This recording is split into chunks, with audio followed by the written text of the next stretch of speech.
Bonjour, I'm Yolanda Blackbird from Bikajwanon Territory, First Nation. We've been serving our drinks for 29 years, traveling around the country.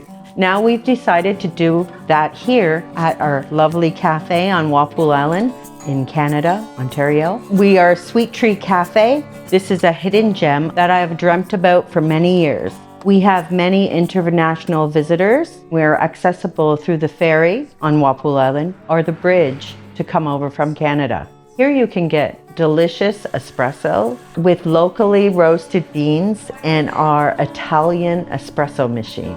We also make freshly ground coffee daily and fresh pressed juices. At the cafe, all our water is filtered to the highest level. We serve baked goods from a local baker with no preservatives. We also have a great variety of teas, locally sourced honey, and locally sourced maple syrup. Everything we make here is fresh, freshly ground, freshly brewed, or freshly squeezed. Everything's homemade, made to order. We specialize in sugar-free drinks as well. You're welcome to come in, sit in our cafe, drive up through our drive-thru, or just take away. We accept all methods of payment: cash, credit, debit, even gift cards. So come out and join us. Have some of our delicious food, our delicious drinks. Bamapi, miigwech. Thank you. See you soon.